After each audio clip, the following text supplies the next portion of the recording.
Assalomu alaykum, hurmatli tomoshabinlar. Bugun men sizlarga barcha pensionerlar uchun juda muhim bo'lgan masalani tushuntirib beraman.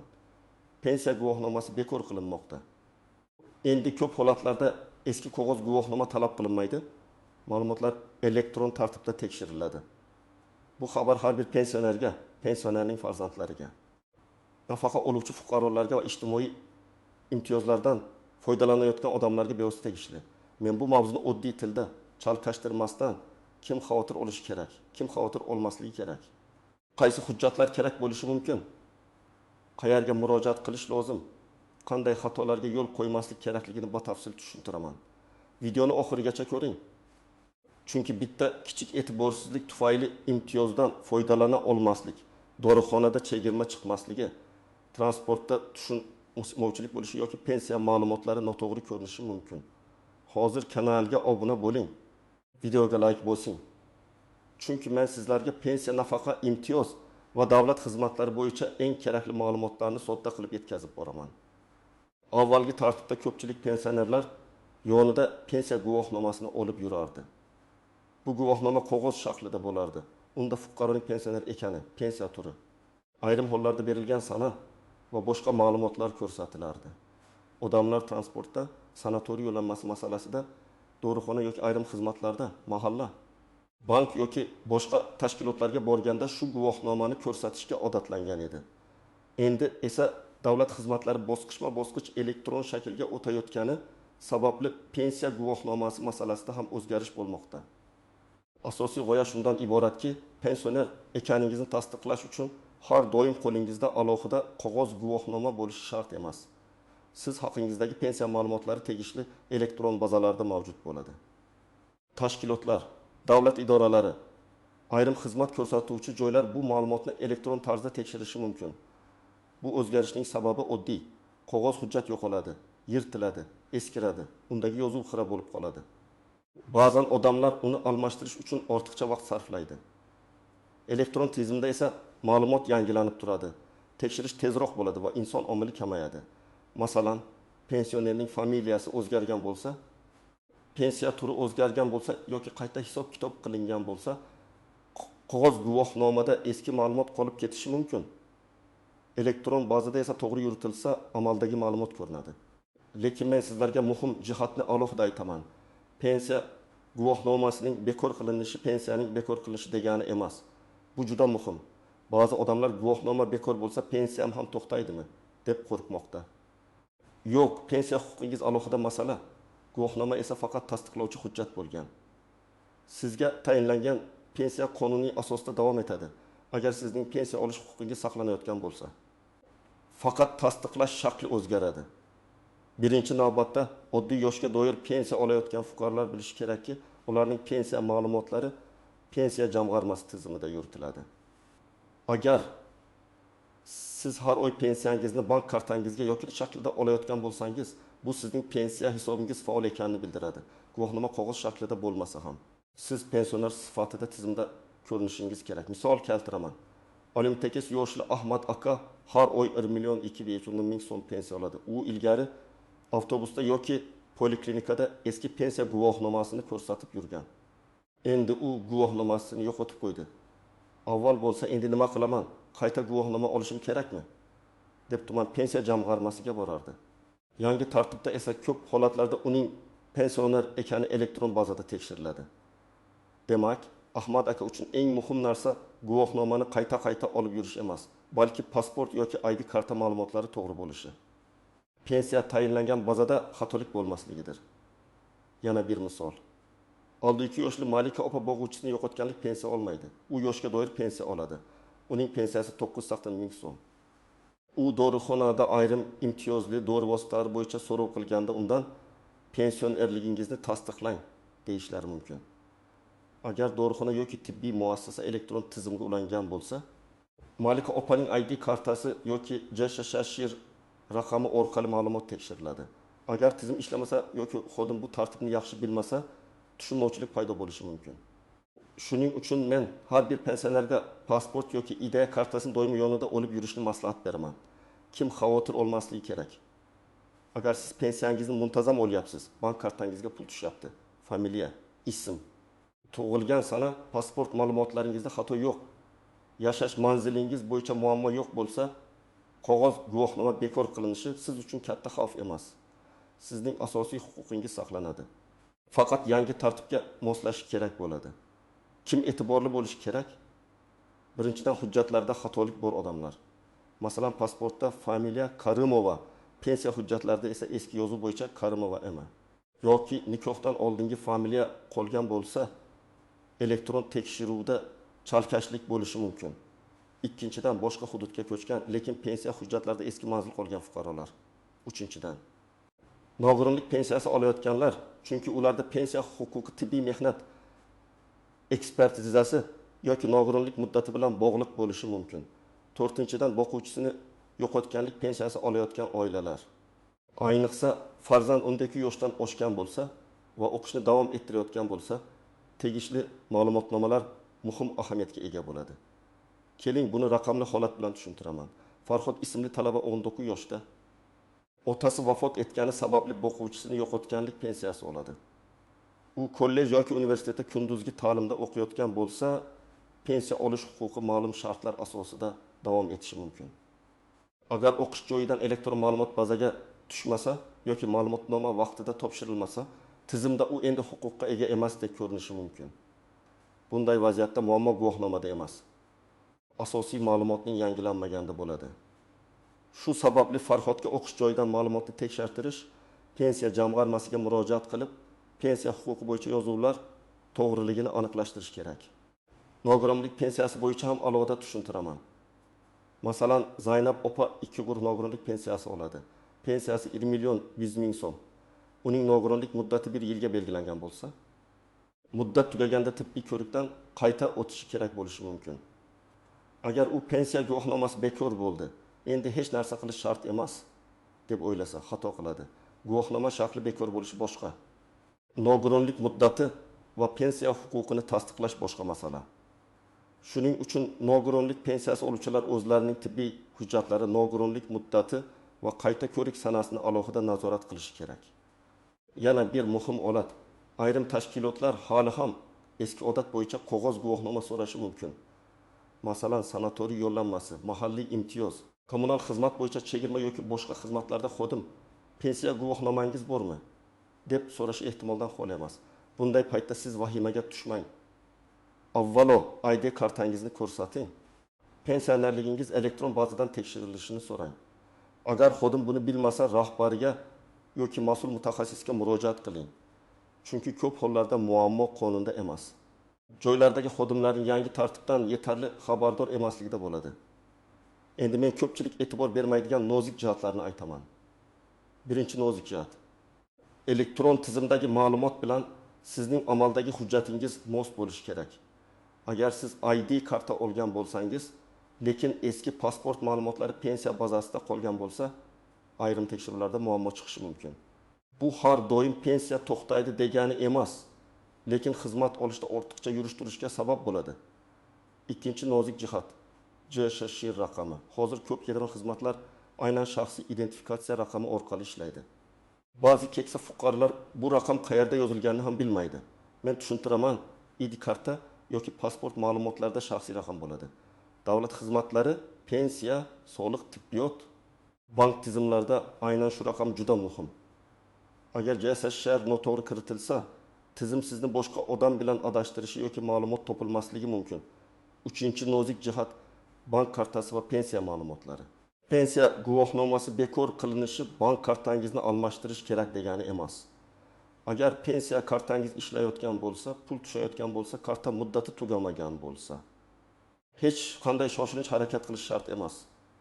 Lekin karta muddati tugagan bo'lsa, bankka borib yangilash kerak. Bu ham pensiya guvohnomasi bilan emas, bank xizmatining o'zi bilan bog'liq. To'rtinchi nozik jihat. Chet elga ketgan pensionerlar. Agar pensioner uzoq muddat chet elda yashayotgan bo'lsa, ayrim hollarda pensiya to'lovlari bo'yicha qo'shimcha tekshiruvlar, tiriklikni tasdiqlash yoki boshqa hujjatlar talab qilinishi mumkin. Bu masalada har bir holat alohida ko'riladi. Shuning uchun chet eldagi pensioner yoki uning yaqinlari pensiya jamg'armasi bilan aloqa qilib aynan o'z holati bo'yicha rasmiy ma'lumot olish kerak. Guvohnoma bekor bo'ldi deb barcha majburiyatlar ham bekor bo'lmaydi. 5-nozik jihat imtiyozlar. Ayrim pensionerlar men pensionerman, demak hamma joyda chegirma bo'lishi kerak deb o'ylaydi. Aslida har bir imtiyozning alohida tartibi bor. Masalan, transportda bepul yurish bir hududda ma'lum toifadagi pensionerlarga berilishi mumkin. Boshqa xizmatda esa faqat nogironligi bo'lgan shaxslar yoki urush qatnashchilari, mehnat faxriylari, yolg'iz pensionerlar kabi alohida toifalar uchun imtiyoz bo'lishi mumkin. Shuning uchun pensionerlik maqomi bilan maxsus imtiyoz maqomini aralashtirmaslik kerak. Elektron tizim ham aynan qaysi toifaga kirishingizni ko'rsatishi lozim. 6-nozik jihat eski guvohnomani tashlab yuborish masalasi. Men buni tavsiya qilmayman. Agar sizda eski pensiya guvohnomasi bo'lsa, uni darhol yirtib tashlamang, yo'q qilmang. U kelajakda asosiy huquqni tasdiqlovchi yagona hujjat bo'lmasa ham, ayrim holatlarda ma'lumotlarni solishtirish, eski pensiya tayinlangan sanani aniqlash. Idoraga murojaatda qo'shimcha hujjat sifatida foydali bo'lishi mumkin. Uni uyda boshqa muhim hujjatlar bilan birga saqlab qo'ying. 7-nozik jihat firibgarlardan ehtiyot bo'lish. Har qanday yangilik chiqqanda ayrim odamlar bundan foydalanishga harakat qiladi. Masalan, kimdir qo'ng'iroq qilib pensiya guvohnomangiz bekor bo'ldi. Yangi elektron guvohnoma qilib beramiz. Kartangiz raqamini ayting, SMS kodini yuboring deyishi mumkin. Bunday gaplarga ishonmang. Hech qachon bank kartangizning to'liq ma'lumotini, SMS kodini, plastik karta parolini, mobil ilova parolini begonalarga bermang. Davlat idoralari SMS kod so'rab kartangizdagi pulni tekshirmaydi. Agar shubhali qo'ng'iroq bo'lsa, darhol yaqinlaringizga ayting yoki rasmiy idoraga murojaat qiling. 8-nozik jihat mahalla va ijtimoiy ro'yxatlar. Ba'zi pensionerlar yolg'iz yashaydi. Qo'shimcha yordam, oziq-ovqat, subsidiya yoki boshqa ijtimoiy qo'llab-quvvatlash turlaridan foydalanishi mumkin. Pensiya guvohnomasi bekor qilinishi bunday yordamlar avtomatik yo'qoladi degani emas. Lekin yordam olish uchun mahalla, ijtimoiy himoya organlari yoki tegishli platformalarda ma'lumotlaringiz to'g'ri bo'lishi zarur. Agar siz yolg'iz pensioner bo'lsangiz, farzandlaringiz boshqa joyda yashasa, daromadingiz faqat pensiyadan iborat bo'lsa, mahalla bilan aloqani uzmang, holatingizni tushuntiring. Endi eng muhim qismga o'tamiz. Pensioner hozir nima qilishi kerak? Men sizga bosqichma-bosqich yo'l yo'riq beraman. Birinchi qadam, shaxsiy hujjatlaringizni tekshiring. Pasportingiz yoki ID kartangiz amal qilish muddati tugamaganmi? Familiya, ism, otasining ismi, tug'ilgan sana to'g'rimi? JSSR raqami aniqmi, shuni ko'ring. Agar hujjatda xato bo'lsa, avval migratsiya va fuqarolikni rasmiylashtirish bo'limi yoki davlat xizmatlari markazi orqali tuzatish masalasini hal qilish kerak bo'ladi. Chunki noto'g'ri shaxsiy hujjat bilan boshqa tizimlarda ham muammo chiqadi. Ikkinchi qadam, pensiya to'lovlaringizni tekshiring. Pensiya har oy o'z vaqtida tushyaptimi? Miqdorida tushunarsiz kamayish bormi? Bank kartangiz ishlayaptimi? Naqd olsangiz to'lov jadvali bo'yicha muammo yo'qmi? Shularni kuzating. Masalan, siz odatda har oy 10 sana atrofida 1.300.000 so'm olardingiz. Bu oy esa 800.000 so'm tushgan bo'lsa, darhol sababini so'rang. Balki qarzdorlik ushlab qolingandir. Qayta hisob-kitob bo'lgandir yoki texnik xatolikdir. Buni vaqtida aniqlash kerak. 3-qadam, pensiya ma'lumotlaringizni rasmiy manba orqali tekshirtiring. Buning uchun tuman yoki shahar pensiya jamg'armasi bo'limiga murojaat qilishingiz mumkin.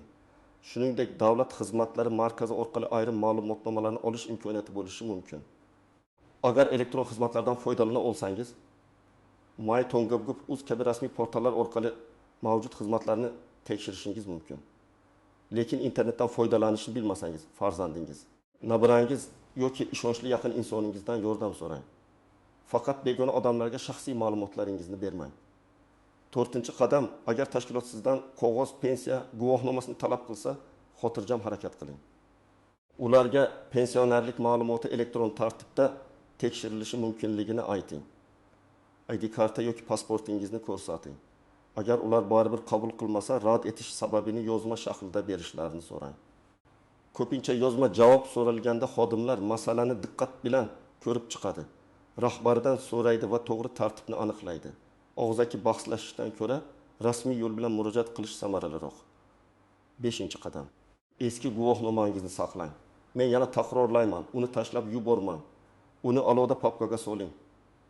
Shu papkada pasport nusxasi, ID karta nusxasi, pensiya tayinlanganligi haqidagi eski hujjatlar. Nogironlik bo'lsa tibbiy hujjatlar, bank rekvizitlari, mahalladan olingan zarur ma'lumotlar bo'lsa, hammasini tartib bilan saqlang. Keksa inson uchun hujjatlarni tartibga solish juda muhim. Chunki favqulodda holatda farzandlari yoki yaqinlari tezda kerakli hujjatni topa oladi. 6-qadam nogironlik pensiyasi. Boquvchisini yo'qotganlik pensiyasi yoki maxsus imtiyozli pensiya oluvchilar o'z muddatlarini alohida nazorat qilsin. Agar nogironlik muddati tugashiga 1 oy qolgan bo'lsa, oxirgi kungacha kutmang. Tibbiy muassasa, ekspert komissiyasi, pensiya jamg'armasi bilan oldindan maslahat qiling.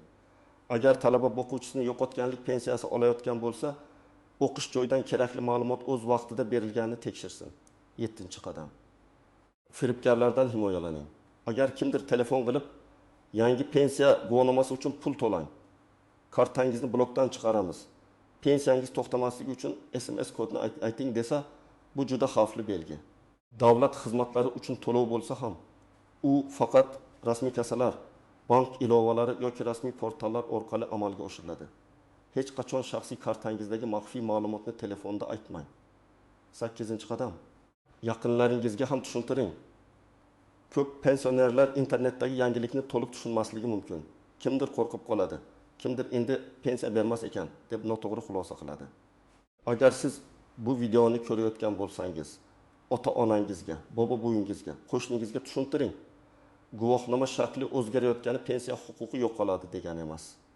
Lekin shaxsiy hujjatlar va elektron ma'lumotlar to'g'ri bo'lishi shart. Agar muammo chiqsa, qanday murojaat qilish kerak? Men tavsiya qiladigan tartib shunday. Avval tuman yoki shahar pensiya jamg'armasi bo'limiga boring. O'zingiz bilan pasport yoki ID karta, eski pensiya guvohnomasi bo'lsa, o'sha guvohnoma, bank kartasi rekvizitlari, pensiya bo'yicha oldingi hujjatlar, agar nogironlik bo'lsa tibbiy hujjatlar. Boquvchisini yo'qotganlik bo'lsa o'lim guvohnomasi va qarindoshlikni tasdiqlovchi hujjatlar. Talaba bo'lsa o'qish joyidan ma'lumotnoma oling. Murojaatda aniq yozing. Men pensionerlik ma'lumotlarim elektron bazada to'g'ri aks etishini tekshirishni so'rayman yoki mendan qog'oz pensiya guvohnomasi talab qilinmoqda. Pensionerlik maqomimni tasdiqlovchi ma'lumotnoma kerak. Agar joyida javob berilmasa, yozma murojaat qoldiring. Murojaatda ism, familiyangiz, telefon raqamingiz, manzilingiz, pensiya turi, muammo qachon va qayerda chiqqani, qaysi tashkilot sizdan guvohnoma talab qilgani aniq yozilsin. Yozma murojaatning bir nusxasini o'zingizda saqlang yoki ro'yxatdan o'tgan raqamni yozib oling. Bu keyinchalik masalani kuzatish uchun kerak bo'ladi. Bugungi mavzuning eng asosiy mazmuni shuki, pensiya guvohnomasining bekor qilinishi pensiyaning bekor qilinishi emas. Bu asosan tasdiqlash tartibi qog'ozdan elektron tizimga o'tayotganini anglatadi. Oddiy pensioner uchun eng muhim narsa pasport yoki ID karta ma'lumotlari to'g'ri bo'lishi. Pensiya bazasidagi yozuvlar mos kelishi, bank to'lovlari o'z vaqtida tushishi va zarur hollarda rasmiy idoraga murojaat qilishdir. Men sizlarga tavsiya qilaman. Hujjatlaringizni tekshirib chiqing. Eski guvohnomangizni saqlab qo'ying. Shubhali qo'ng'iroqlarga ishonmang. Elektron ma'lumotlaringizni rasmiy manba orqali aniqlashtiring. Ayniqsa nogironlik pensiyasi, boquvchisini yo'qotganlik pensiyasi va maxsus imtiyozlardan foydalanayotgan fuqarolar muddatlar va qo'shimcha hujjatlarga befarq bo'lmasin. Agar sizda shunday vaziyat bo'lgan bo'lsa, masalan, biror joyda hali ham qog'oz pensiya guvohnomasi talab qilishgan bo'lsa, izohlarda yozib qoldiring. Qaysi hududda, qaysi tashkilotda qanday muammo bo'lganini yozsangiz, men keyingi videolarda shu savollarga alohida javob beraman. Videoga like bosing, kanalga obuna bo'ling va bu ma'lumotni albatta ota-onangiz, yaqinlaringiz va boshqa pensionerlar bilan ulashing. Chunki bunday xabarlarda eng muhimi vahimaga tushmaslik, lekin o'z hujjatlarini vaqtida tartibga solishdir.